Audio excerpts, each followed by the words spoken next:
Hello, and welcome back to Sharing a Chapter a Day. This is Do, Ra, me, and today I will be reading Chapter 105 of Engagement in Peril by Dara, Odoe, Sup. Chapter 105 is titled Basics Graduation, and away we go. Our graduation ceremony lasted for the longest time. We went through a strenuous 4 hours of ceremony. Each graduating company would parade and march themselves from their living barracks to the graduation ground nearby the base entrance next to the chapel, and for the handful of companies at Ship 13, it was quite a long march to the ceremonial grounds then. Each company paraded themselves for the commanding and executive officer and high-ranking guests from various armed services. The stickman had to salute him or her, all arriving dignitary and all colors in sight. With their flags in synchronous fashion, our color flag proceeded downward and upward per chiming bell we heard. Ding ding, our flag went down. Ding ding, our flag went up. Ding ding, our flag go up and back at rest at shoulder position. Graduation from basic on that brisk September day seemed to last forever. Step by step we proceeded with instructions.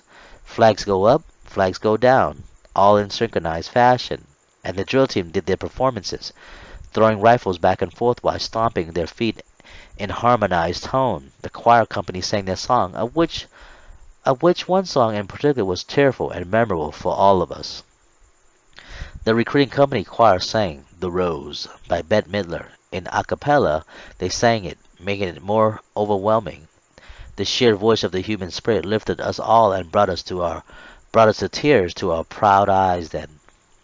While the group of musical recruits sang the soft, heartwarming song, "Some say love, it is a river that drowns the tender reed," and so forth. I can hear grown recruit in the background sobbing and whimpering while the words and the meaning of the song touch us all. I had also noticed that the family and friends who were witness to our graduation that day, they too were crying and overjoyed from being proud and honored for all of us during our momentous occasion then. I too began to get weak in the knees and shed a tear or two, with tears trickling down my face, but I didn't let that hinder my stance as I was right in the front where guests and dignitary saw me directly. I didn't want to mess up during the ceremony, and I stood there steadfast and went about with the precise technique and procedure of being the number one stickman for Company 388. I knew for a fact then that Shinshin didn't shed a tear, a single tear, even with the heartfelt song that was sung, or perhaps he did, but then again, I have never seen him showed much emotion then. Many recruits cried that morning during graduation ceremonies. Like any other event or ceremony that a handful of people endured through hard and rigorous training together, it was only natural to have built a long relationship, which caused us to cry over people we cared about and people that we will eventually have to part from. Graduating recruit fell face down left and right from the long graduation ceremony and from exhaustion. Some had locked their knees while at attention or parade rest position, and for those who had collapsed, they were pulled out of the formation by awaiting ceremonial staff and medical personnel and attended to them for their injuries and exhaustion. The stickman for our graduating company had it the worst because we had to stand still with our flag snuggled between our thumb and forefinger. Imagine all the weight and strain that had built up from the long ceremonial procession. I was standing my grounds and keeping my cool by thinking about my family and all the girls that had come in and out of my life, like Heather Gaffey. After graduation and the ceremony was finalized, some recruits stayed behind to meet and greet their friends, families, and loved ones. And for those of us whose family didn't bother visiting or coming to graduation to congratulate us at the ceremony, they quickly ran back to their barrack and packed up their belongings into their issued sea bags and boarded a bus or van to the awaiting airlines at the O'Hare Airport, from which we will fly off to our next destination. Most of us were headed to our A school at whatever destination we decided and had chosen at MAPS.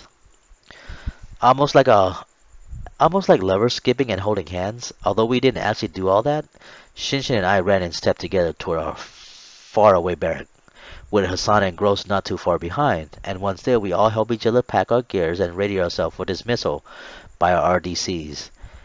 They have arrived there minutes before we did. They carpooled from the ceremonial ground, by cars of course, back to ship 13. Sons of bitches. They could have offered us a ride. But that wouldn't be politically correct to play for favoritism then, huh? Wouldn't it? I'm sure that's what they would have said to us if we had asked for a ride. After some words of encouragement and congratulations and angry curses from our experienced leader, our recruit division commander, Chief Edbeck, Petty Officer Tesh, and Petty Officer Edwin bid us farewell, Lux, and set us off on our way to our next duty station, hoping to never see our faces again as they laughed and still made fun of us then, telling us and wishing us good luck, good health, and future successes. I can see then that they were quite proud of us all for what we had all accomplished and for what we had put up with all this shit. Anchors away, full winds and calm seas ahead. Chief Edbeck choked up as he comically gestured his farewell with his middle fingers pointed in our direction. Shinshin, Hassan, Gross, and I shook our RDC hand and thanked them for all their instruction, hard work, and bullshit that they put us through these past 9 miserable weeks. We then left for their side for the last time. We weren't going to miss this place at all. Well, at least not Hassan. It's been a pleasure training and serving with you guys. Congratulations, Godspeed, Petty Officer Second Class Edwin warmly stated at us as we shook each other's hand. Then, now fuck off, you fucks, giggling and gesturing in the direction of the back exit, Tesh warmly commanded for the first time as we walk off out of sight from ship 13 then. We also parted with the rest of the company as well. We each said our piece with our fellow graduating shipmates and recruit who straggle in and out of our once home together. Some we shook some we shook hands with, but as for some we embraced firmly like brothers. Our bands of brother has come to an end then, but the memories we have made will live and stay with us. With our stuff to the top, heavy dark green sea bag loaded with most of our issue gears and things we had on to during these trying months, hooked and attached to our firm, developed back in our navy blue dress uniform, suits bag grip in our hands, Shinshin, Hassan, Gross, and I walked off together, walked off from our designated ship toward the awaiting buses that ushered us toward the entrance of O'Hare Airport. Gross went on a separate flight from us, and we hugged him farewell then. For a few more brief moments, Shinshin and I have some time together. Once all three of us checked in with the American airline clerk and our sea bags tagged, sealed, and placed on the conveyor belt, she seated all three of us in the same row and aisle. We thanked the nice lady and made our way toward our designated gate to wait for our flight to San Diego. Throughout the entire airport, there were many recruits running around looking for their flight and where they were supposed to be. You can tell that they had just graduated from basic like us. They had the swagger about them, the way a proud person walks after completing or achieving something hard, and plus their head were shaved and they were in their navy dress white uniform and had manila folders with their orders clutched in their hand like Shinshin, Hassan, and I did. Many were leaving from O'Hare to their A school, and some were recruits we don't remember seeing before during our entire time going through basic. I'm sure Shinshin remembered who they were in his way of seeing and remembering things. We just didn't ask. Before finding seats in our gated area, Hassan and Shinshin decided to stop by the airport's bar and have a few drinks. I too went along for the ride. They offered me an alcohol beverage of my choosing, but I declined their offer because I had never drank alcohol before in my entire life. They laughed and made fun remarks about me being a queer for not drinking with them, but it was all in good fun, in a loving, brotherly way, one can say. After a few bottles of Heineken long necks and a few cool coarse beer cans, the three bonnet recruits and friends got up and made our way toward American Airlines gate. From the airport's bar, we didn't have to wait long before we were called to board our flight. We were kindly greeted by the American Airlines staff at the entrance gate. Our ticket was checked, and we were welcome aboard the Boeing 747 aircraft that stood attached to the walkway. Without thinking, we paced each other as though we were marching once again. Just like at basic, we were so used to the routine now, so we just laughed and giggled about what we were actually doing then. Once at our row and aisle, we placed our navy blue suit bag into the overhead baggage space and found our seats. I had the aisle seat, while Hassan had the window seat, and Shinshin was right in the middle of both of us. I made sure to ask if Shinshin or Hassan needed to use the restroom before I locked myself into the aisle seat. They looked coldly and laughed at me and stated, "Later." In reply, "You fucks gonna mess up my sleep, aren't you?" I lovingly remarked. Once all the aircraft patrons had boarded the economy passenger plane and the captain announced our departure, we were all buckled up and ready for San Diego. The Chicago weather outside was pleasant, and the plane had no trouble lifting off and into flight for San Diego, California. After a few minutes into the flight and the aircraft captain had turned off the seatbelt sign, letting us know that it was okay to move about the cabin, Hassan announced that he needed to piss. Quietly, "Motherfucker, what the fuck, Misha? Didn't I tell you to go earlier?" I laughed as I questioned his need, making sure not to arouse the rest of the plane's passenger. Shinshin and I got unbuckled and we both stood up at the same time and slid our way out into the small narrow aisle for Misha to exit and empty his build-up urine. After Misha walked toward the left after the plane and before sitting down, I eyeballed Shinshin, letting him know what I was going to ask him then. He looked back and smirked. "Yeah, I gotta piss too. Thanks, buddy." He walked off as he made his way toward the same direction of Hassan after patting me on the lower back several times. Inside, I giggled and looked on toward my two friends in the back. "But fuck, I got to piss too," I spoke to myself. I made my way toward the restroom in the center area and emptied my needed release. Besides pissing there in the small restroom, I had to drop a load or two. Taking my time in the commode, I defecated out as much as I can then and there and then clean up afterward. I washed my hands and rinsed off my face. While making my way back to my assigned seat, I proudly walked back to my designated row. My head stood high and my shoulder back. In cadence, my step was routine. Pacing and stride was of equal length, and the timing was almost in sync. Fuck. Fuck. I was so getting used to this way of walking. Several of the other passengers smiled as our eyes made contact. I smiled back and continued my way toward my friends and seat. Once I got back to my row, I saw that Shinshin and Misha had returned from their restroom break.